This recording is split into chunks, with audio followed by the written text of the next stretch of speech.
So welcome back. So we're live on Facebook now, so hi to everybody out there. Like us and follow us. We're going to share the show later on. My next guest is Patrick Kaiser, and he is the owner of Just 1%. Welcome, and I want to say this, I have to say this, it's brokered by My Home Group. I want to remember to do that. Yeah.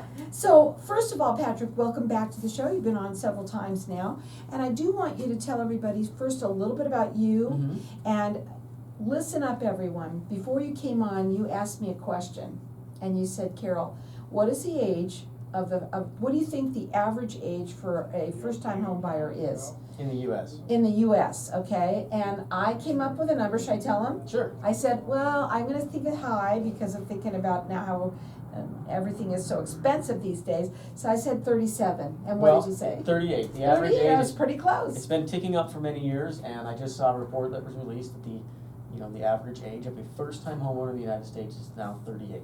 Well, let's talk a little bit about you and what you do, and then what we're going to talk about today. Okay, so what I do is I have a brokerage. Well, I'm brokered underneath My Home Group, but I'm a licensed broker as well. It's called Just 1%, so we offer 1% commissions whether you're buying or selling a house. For many years, people understood that all the commissions were paid by the sellers, but those days are gone after last August. I don't want to rehash the details, but there was a settlement that took place, and now the buyers have to also negotiate with their agents prior to seeing any homes what they're going to be paying their agents on the buying side as well. And so that's where I come in. I charge a 1% commission whether you're buying or selling. But today we're going to be talking a little bit about buying, getting ready for purchasing, and particularly starting with that stat that you talked about with the median age of the first-time homeowner being 38. What do you need to do to start owning a home, especially if it's your first time? Well, let's talk about that. You talk about preparing. This, you said it's all about preparing. Yes. So what should someone do to prepare for a home purchase in the next 12 months? Save your money.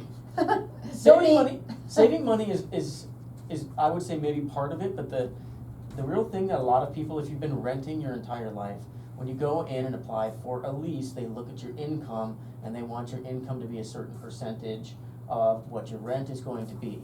There's a big piece that's missing. A lot of people that I work with, if they're first-time homeowners, do not realize that a lender is looking at two numbers instead of one, your debt and your income.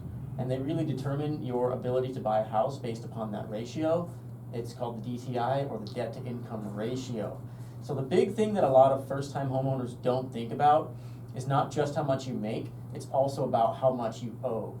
And that could be long-term debt like student loans, but a lot of time what gets people is the shorter term debt like car loans, even if you are financing things like cell phones, furniture. You can finance anything these days, so I'm often shocked when people come back and tell me what a percentage of their income is in debt.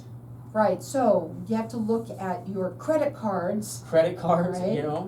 Anything that you're making monthly payments on is going to be considered in that calculation. So the more that they can pay them down or off? Both. Both, okay. Yeah, basically reducing your monthly bills is going to help you qualify for more, or qualify if you're doing anything to raise your credit score. Of course, that's going to give you a better rate on your loan as well.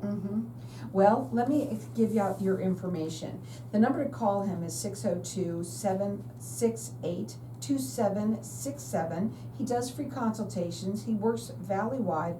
Check him out on his website, which is agentschargetoomuch.com.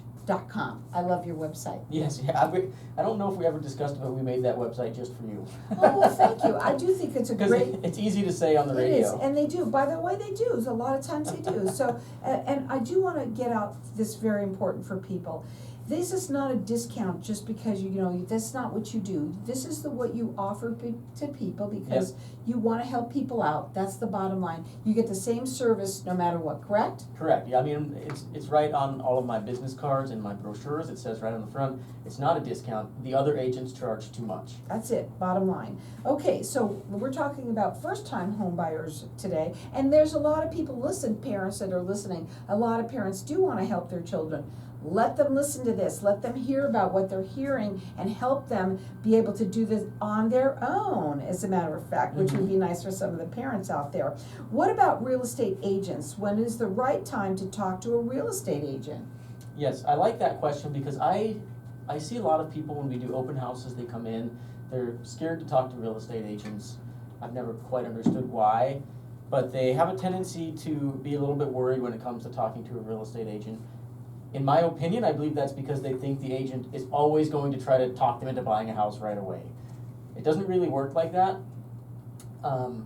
You know, like you said earlier, we give free consultations, so homeownership is something that a lot of people aspire to. So what we're really gonna do is sit down and have a holistic type of conversation about what your plans and goals are. And there are certain people that renting makes sense, and particularly it makes sense if you're not planning on staying in an area for a long time.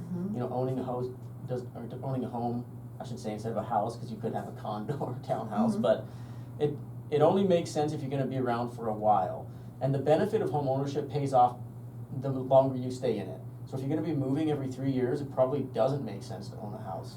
But, you know, since your mortgage payment stays the same over 30 years, and as you pay the principal down, the longer you're gonna be in a house, the better off it is. I do wanna ask you a question about what you're saying there. Yes. Because a lot of times people today, even if you're a first-time home buyer, they wanna get into investing. Investing is important to a lot of people, and obviously real estate is very high on the list to do that, right? And they wanna buy a home and flip it. Yes. Okay, can you help them with learning how to do that? And then, cause they might be a first-time home buyer, wanna get ready to do that, but they're gonna buy it and flip it and then buy another one from you.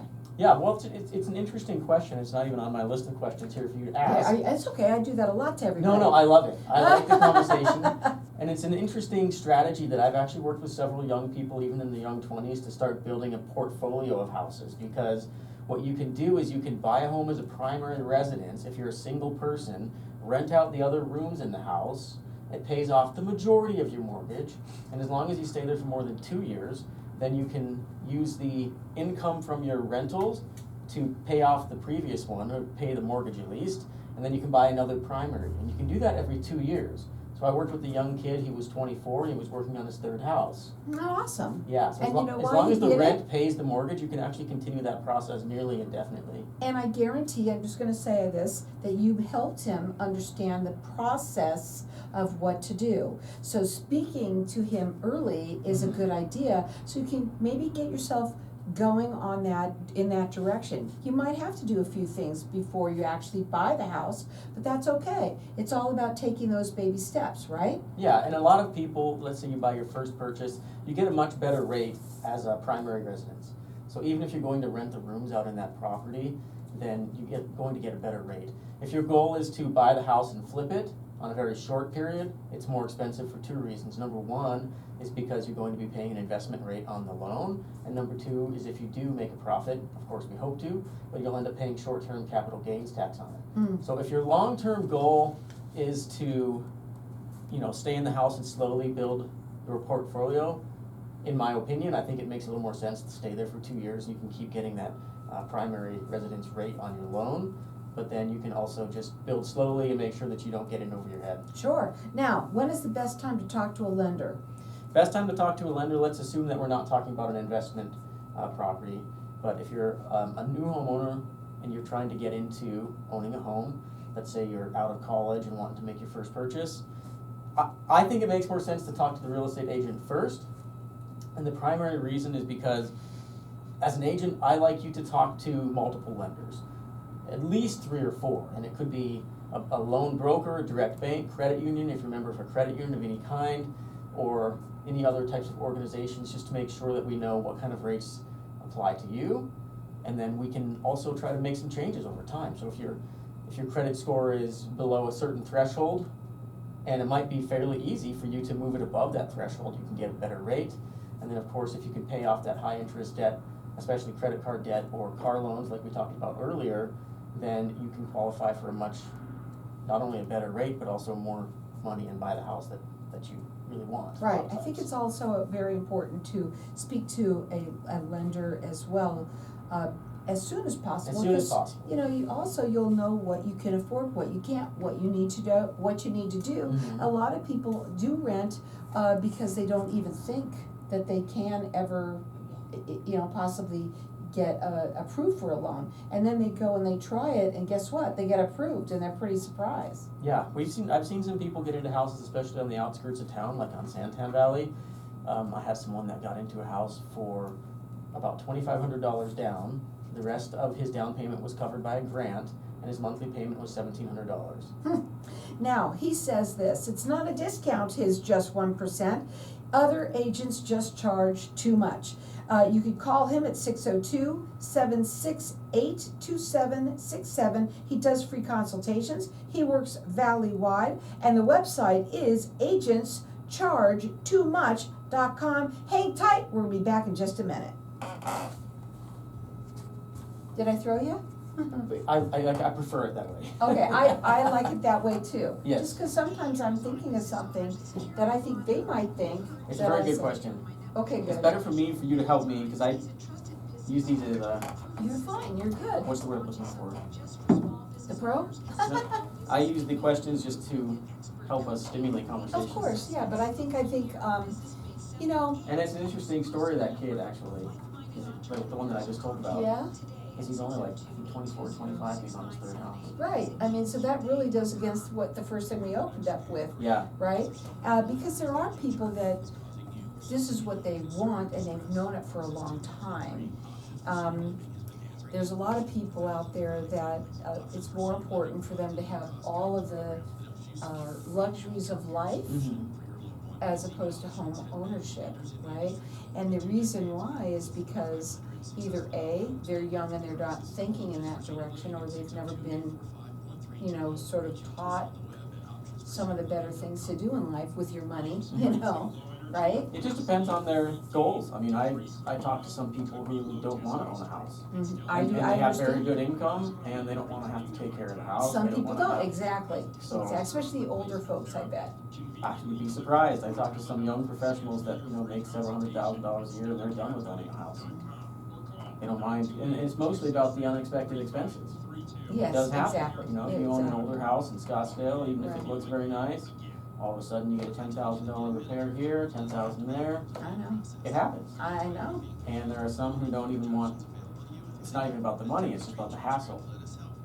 So, yeah, in my opinion, the benefit to home ownership, like, again, they add up the longer that you've been there. Mm-hmm, right. And particularly, after Now, you've been there 5, years 6, 7 ago, years.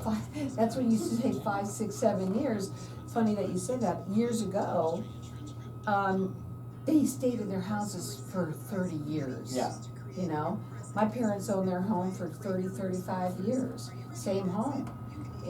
Some people back east, the homes also get passed down. Yeah. That doesn't happen as much anymore. Yeah, and maybe we should open with that. That would be a great thing to open with. With because talking about how long people used to own houses, the Okay. benefits of staying in one place for a long time, maybe that wouldn't be a bad idea. And the big difference, and something that I learned during COVID, is about stability. Because, owning a home right now is fairly expensive compared to renting. It's probably more to own a house than it is to rent a house. Oh, yeah. The big difference is, and again, this is something, when are we starting? You're fine, you're okay. 30 seconds. But a lot of people who were renting, and then during COVID, all of a sudden their landlords decided to sell their house. I know. So welcome back, everyone. Well, we've been having Housing 101 Mhm. here today, and I really enjoy this. At the break I was talking here to Patrick about in my day, and when my parents, they owned their home for over 35 years, they were there.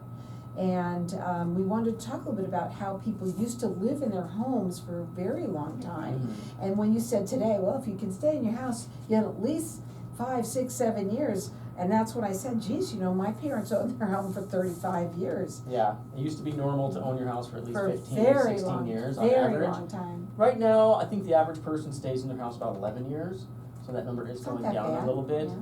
But what I really wanted to talk about was in my opinion, one of the main benefits of home ownership is stability. And it's stability both of knowing where you're gonna live, and it's stability of knowing what your payment is gonna be almost forever. And what I mean by that is, when I got started in real estate, I didn't really consider renting to be unstable, but then during COVID, a lot of people, that not only that I knew personally, but just in general, they're renting a house, they've been there for 3 or 4 years, and then all of a sudden, landlords decides to sell the house.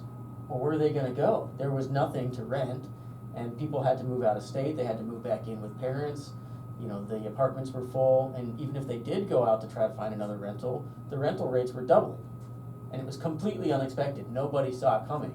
If you've got a 30-year fixed rate mortgage, that benefit, and again, this compounds over time, is knowing what your monthly payment is gonna be and where you're living for the next at least 30 years, if you want to. If you choose to sell after 10 or 12 years, that's totally fine, but there'll never be a question of, what's my payment going to be next month? Is my landlord going to sell the house? Am I gonna need to move all of a sudden? And that's really been something that's kind of happened since COVID, and the instability in the rental market and the housing market in general. Yeah, and I totally understand that, and thus we've been talking a little bit about first-time home buyers today, and how to get ready for this. And I still think it's also very important, I said it to you during the break, I believe, that a lot of people just don't realize that they can get a loan. They just don't think they can, so they don't even try. Yeah. But if they at least try and find out, okay, I actually can get approved for a loan, now what do I need to do? You know, maybe the credit cards and all that stuff should have already been paid off. We hope, You yeah, know. if you have too much debt, obviously it's gonna affect your So, but ability if to they own a got, home. now they've gotten approved, and they can call Patrick and get a house and have the home, that's the American dream. Yeah, the American dream obviously is home ownership. A lot of young people like to keep their options open, travel, work remotely. Obviously, owning a home doesn't fit as well into those plans. But if your goal is to be stable and to know where you're gonna be and what you're paying for a long period, then obviously home ownership fits into that a lot. So when should someone start looking for a house if they're thinking about doing this? Well, normally after we sit down, we have a conversation, as you mentioned earlier. We look at the options and talk to the lender to see, you know, what kind of houses that they're able to qualify for. We look at monthly payment is what everyone's talking about. Right. I do want to skip back just a little bit and talk about that monthly payment, because it's an old thing that's mentioned that, hey, you need to have a 20% down payment, and obviously the less you borrow, the less your monthly payment is going to be. But there's options as low as 3.5% for FHA loans.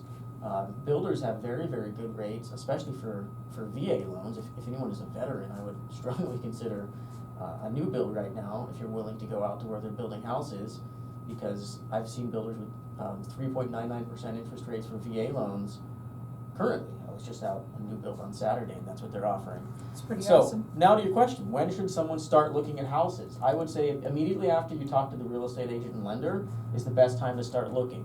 A lot of people are hesitant, they start going to open houses, and what people tell me a lot is that we don't want to waste the agent's time. I like to go out with people over the course of 3 or 4 months, not every day for 3 months, but the first time we go out, we're not expecting to find the house that you're looking for. What we're really trying to do is narrow down the search. So if you're looking in, let's say, Gilbert, Mesa, Chandler, Tempe, Queen Creek, Santan Valley, our first time out, we're gonna look at one house in each city. And then we're gonna start to narrow down the search.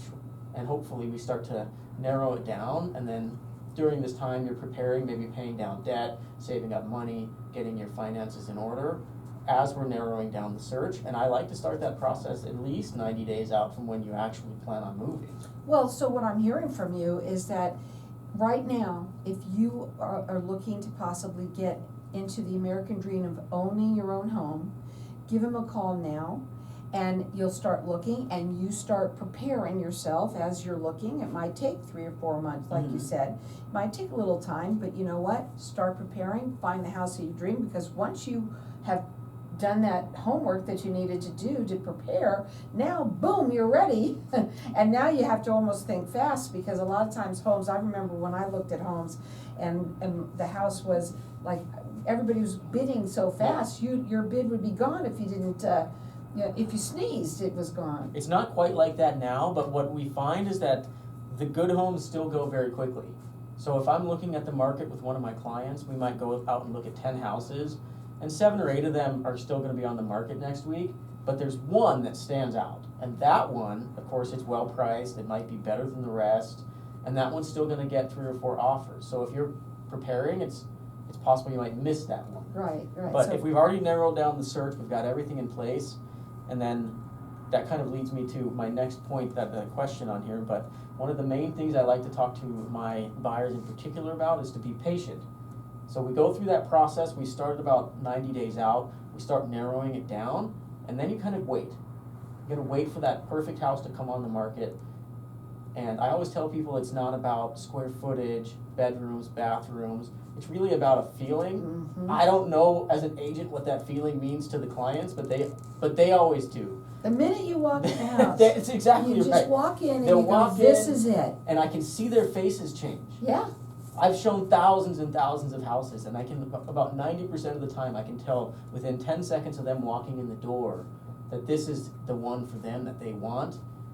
They don't even always know it, but we'll spend a few more minutes walking around the house and they'll say, you know what, this is the one. this is, And yeah, I think it's cool when that happens. The number to call him is 602-768-2767. He does free consultation. I think more than anything, what I'm hearing from you is you do like to educate the people that are buying from you, right? You know, Yes. they're buying and it's like, it is a process.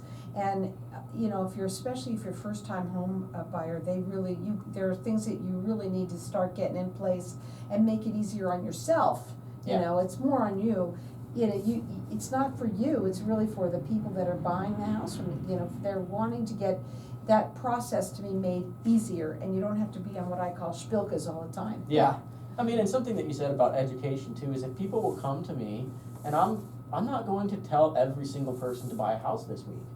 It's just not part of my process. We're gonna sit down and talk about what their goals are, and I don't mean their home ownership goals, their life goals. If your goal is to travel and be a remote worker in Thailand, and you know, for some reason you still coming to me and talking about buying a house, Nomad. but that has happened. People come to me, hey, I wanna have a permanent location here, but I also wanna be gone 9 months out of the year. I'm not going to tell every single person that owning a home here is the right choice for them all the time. For most people, I think it makes sense if you want to be in one place for a long time, but it's not that I'm just going to tell every single person that walks through my door to go out and buy the most expensive house that you can afford. Which brings me to your last point here, shop below your maximum budget. Yeah, there's 2 reasons for that. Number 1 is because if you're right at the very edge of your limit, it can be hard to make your monthly payments. Obviously, we hope that your income goes up, but when you own a home, you're also going to have some repair and maintenance expenses. I typically recommend to all of my clients to set 1% of the price of the home aside every year for maintenance and repairs. So let's say you own a $500,000 house, that's $5,000 a year set aside for maintenance and repairs, and that's, you know, about $400 a month. Well, you gotta do what you gotta do. And if your because water heater there- breaks down, you don't wanna put it on an 18% credit card. Right, and there you go, back into the same place that Yeah. you were before. So, just 1%, that's all he charges, and it's not a discount. Other agents just charge too much. Now, the phone number to call him direct is 602-768-2767. He works valley-wide, he does free consultations, and again, it's all about education. And I don't care if you bought a house before, you always learn something new, you Yeah, know? most people are only buying 2 or 3 houses in their lifetime, you know, so Do it right. everybody can learn something, even if you've owned a house 20, 30 years ago, things may have changed in the last 20 years. The number to call is 602-768-2767. Again, he does free consultations and he works valley-wide. Check him out on his website. It's agentschargetoomuch.com.